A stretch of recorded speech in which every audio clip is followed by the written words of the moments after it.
ओम नमः शिवाय। जय श्री राम। आज हर कोई सोशल मीडिया के जरिए अपने भाव व्यक्त करता है। भाव किस तरह से? अपने विचार। तो मैं तमाम उन सभी की बात कर रही हूँ जो अपने पोस्ट के जरिए ये साबित करते हैं कि मैं ही सही हूँ, कि मैंने रिश्तों में इतना सब कुछ दिया फिर भी मैं अकेला ही हूँ, मेरे साथ कोई नहीं है, वगैरह वगैरह। तो आप तमाम वो सारे जिन्होंने रिश्तों में बहुत कुछ दिया लेकिन फिर भी अपने आप को अकेला ही पाया है, तो देखिए ऐसी स्थिति में हमें क्या करना चाहिए, इस भाव से कैसे निकलना चाहिए। सबसे पहले तो एक बार ठहर कर चिंतन मनन करें, खुद को समझने की कोशिश करें कि आप जो कर रहे हो वो आपके भीतर से भाव पैदा हो रहे हैं। सामने वाला कैसा है, क्या है, ये उसके गुण संस्कार है। आप क्या हो, ये आपके गुण संस्कार है। अब सामने वाले के प्रभाव से आप अपने भीतर से विचार जो आपके अंदर बन रहे, जो बाहर आ रहे कर्मों के द्वारा, उससे आप क्या बन रहे हो, कितने सुखी हो, कितने दुखी हो। तो इस भाव को समझे कि सामने वाले के हिसाब से आप अपने आप को किस तरह से, अपने जीवन को किस तरह से बना रहे हो, कैसे जी रहे हो, क्या मिल रहा है आपको, क्या दे रहे हो।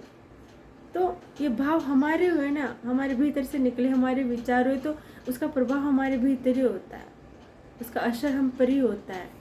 इसलिए सामने वाला क्या है, क्या कर रहा है, उस भाव में न रह करके कि मैं क्या कर रहा हूँ, बस इस भाव में रहो तो सच्चाई, इसी में सच्चा सुख है। क्योंकि आज ये समय मतलब रिश्ते सींचने की जगह ना, रिश्तों में नफा नुकसान तोल मोल का भाव ज़्यादा देखने को मिल रहा है। इसीलिए तो इंसान हो सकता है धन से अमीर हो, लेकिन फिर भी रिश्तों में गरीब होता जा रहा है। और ये गरीबी ना कहीं ना कहीं उसे अनाथ भी बना रही है। रिश्ते होते हुए भी वो अनाथ का जीवन जी रहा है। तो यदि आप केवल यही भाव रखोगे कि मैं क्या हूँ, मैं सही हूँ, मैं क्या हूँ, तो फिर आप भूल जाइए कि आपके पास कोई रिश्ते होंगे भी।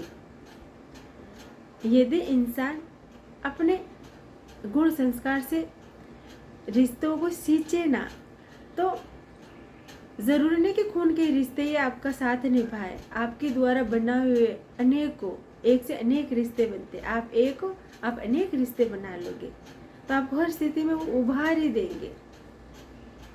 इसीलिए केवल खुद पर भरोसा रखें, अपने कर्मों पर भरोसा रखें कि मैं कौन हूँ और मैं क्या कर रहा हूँ, क्या दे रहा हूँ।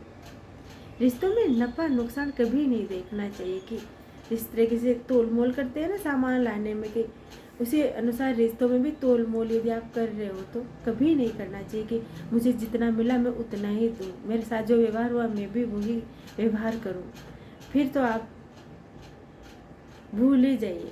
फिर आप पोस्टों के ज़रिए अपना ये दुख साझा कीजिए और उसकी वजह से आप और अपने आप को और खो दोगे। रिश्ते तो खोगे, खुद को भी खो दोगे। आप खुद के होने के भाव से परे रहोगे कि मैं कौन हूँ, मेरे वास्तविक खुशी क्या, उससे परे रहोगे। अब ये आप में और उल्टा अहंकार जाग जाएगा कि मैं ही सही हूँ, से आप अहंकार पैदा कर लेते हो। अहंकार तो हमेशा आप समझते ही हो कि खुद का भी दुश्मन ही होता है, खुद को जानने से भी हमें दूर ले जाता है। तो आप इस भाव से बचने के लिए अपने वास्तविकता को पहचाने कि मैं कौन हूँ। मैं कौन हूँ में भी दो मतलब शब्द एक जैसे हैं, लेकिन इनके भाव, उनके अर्थ अलग अलग है। कि एक तो मैं कौन हूँ, इस भाव से आप रिश्ते बनाते हो, और एक मैं कौन हूँ, इससे रिश्ते बिगाड़ते हो। इसके भाव समझने की कोशिश करें। मैं कौन हूँ, खुद को जानना। जो जहाँ भी रहता है उसका प्रभाव, उसका ओरा वहाँ खुशहाली पैदा करता है, वो रिश्ते बनाता है। और मैं कौन हूँ, आप ये साबित कर रहे हो कि मैं ये हूँ, उसके बाद भी मेरे पास कुछ कोई भी नहीं है कि जो पूछे मुझे ही पूछे, मैं क्यों पूछूं। तो ये अहंकार पैदा करता है। तो ये अहंकार ही आपका सबसे बड़ा शत्रु बन जाता है। इसलिए हमेशा दूसरे गलत हो ऐसा ज़रूरी नहीं है। कभी कभी हमारा अहंकार भी हमें सही गलत से भटका देता है।